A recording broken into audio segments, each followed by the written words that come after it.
আজ এই মহান উৎসব, এই উৎসবে আপনি এখানকার কাউন্সিলর হয়ে এই মহান উৎসবকে কীভাবে আপনি দেখছেন? আমরা প্রত্যেক বছর বিগত 30 বছর ধরে এই রক্তদান উৎসব করি। এই রক্তদান উৎসব নেতাজি সুভাষ বোস বলেছিলেন, তোমরা আমাকে রক্ত দাও, আমি তোমাদেরকে স্বাধীনতা দেব। এই রক্ত নিয়ে অনেক কথা আছে, অনেক রকমের কথা আছে রক্ত নিয়ে। আর আমি মনে করি রক্তের মাধ্যমে আমরা একটা মানুষের প্রাণ বাঁচাতে পারি। তাই জন্য রক্তদান সবসময় সামনে আরো তীব্র সংকট গরম আসছে। এই গরমে প্রচুর রক্তের ক্রাইসিস হয়, খুব ক্রাইসিস হয়। আপনারা জানেন যে আমি প্রত্যেক বছর মহেশতলার বিভিন্ন প্রান্ত এই গরমের সময় ব্লাড ডোনেশন ক্যাম্প করাই। আজকেও আমার ওয়ার্ডে 2টো ক্যাম্প হচ্ছে ব্লাড ডোনেশন ক্যাম্পে। কারণ রক্তের সময় মানুষের মধ্যে একটা রক্তের হাহাকার দেখা যায় এবং আমরা চেষ্টা করি ম্যাক্সিমাম ক্যাম্পগুলো গভর্নমেন্ট অর্গানাইজেশনের মাধ্যমে করার।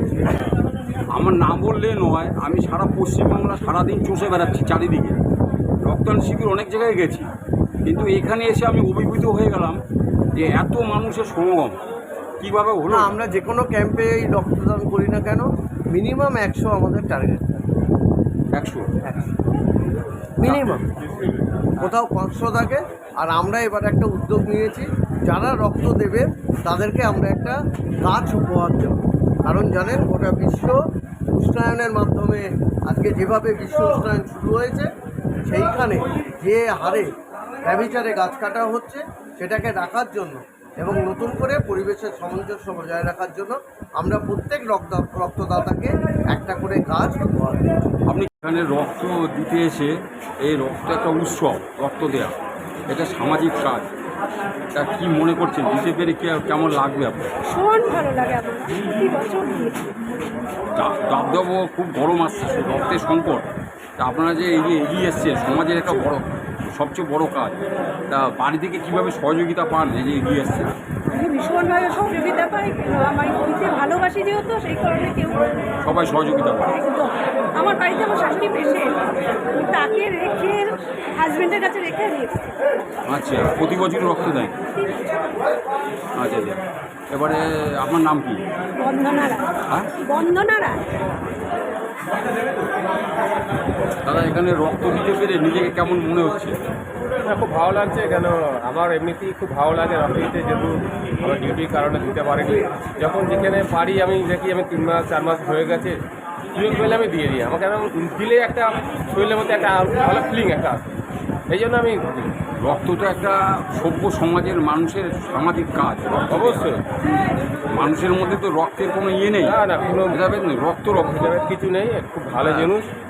আপনি কত দূর থেকে এসছেন? আমি এসেছি বলরামপুর থেকে। আপনার নাম? আতিবুল হাজরা। হ্যাঁ, আতিবুল হাজরা।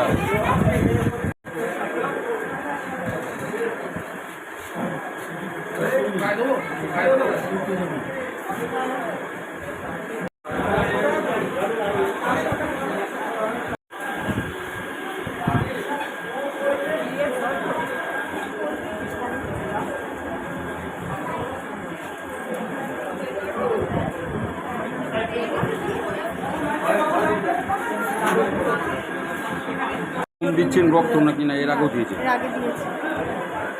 পেশে টেশে সব ওকে? তা রক্ত দিতে পেরে নিজেকে কি মনে হচ্ছে? ভালো লাগে?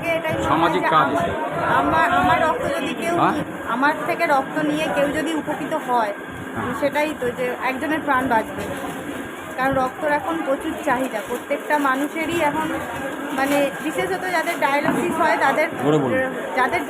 হয় তাদের রক্তটা মানে দিতেই হয়। সেই কারণেই মানে রক্তটা এতটাই গুরুত্বপূর্ণ হয়ে গেছে যে একজন যদি বেঁচে যায় আর একজনের রক্ত নিয়ে, তো সেটা তো খুব ভালো করে। আপনার পরিবার আপনাকে কীভাবে সহযোগিতা করে এইসব রক্ত দিতে এসে? কীভাবে তারা সহযোগিতা করছে? সহযোগিতা বলতে আমাকে সেরকমভাবে কিছু করতে দেয় না বাড়িতে, আর মানে বলে যে ভালো কাজ, মানে আর কারোর জন্য যেন সে যেন উপকৃত পায়। আপনার নাম? প্রিয়াঙ্কা দে। এখানেই বাড়ি? আপনিও রক্ত দিচ্ছেন, তা আপনি কি জোরে বলবেন, আপনি কি প্রথম? এর আগে আমি দিয়েছি 2 ইয়ার্স এগো, 5 বার রক্ত দিয়েছি। খুশি রক্ত দিতে আমি, ঠিক আছে? রক্ত? খুব ভালো লাগে রক্ত দিতে। আচ্ছা, এবং সামাজিক কাজে মানে রক্তটা মানে খুব প্রয়োজন, তার জন্য হ্যাঁ। আমি রক্ত আমরা মানে দান করি। এখানে তো প্রচুর ভিড় দেখছি। তা আপনার নাম কি? আমার নাম হচ্ছে নূর আফসার খান। হ্যাঁ, নূর আফসার খান, কোথা বাড়ি? বজবজ, উত্তর রায়পুর। বজবজ থেকে চলে এসছেন? কী করে খবর পেলেন? এনার আমার ফোন নাম্বার আছে, তো কালকে আমাকে ফোন করেছিল, মানে এর আগে দিয়েছিলাম, আমাকে ফোন করে জানিয়েছিল যে এখানে রক্তদান আছে, আমি আজকে সকালে আসছি।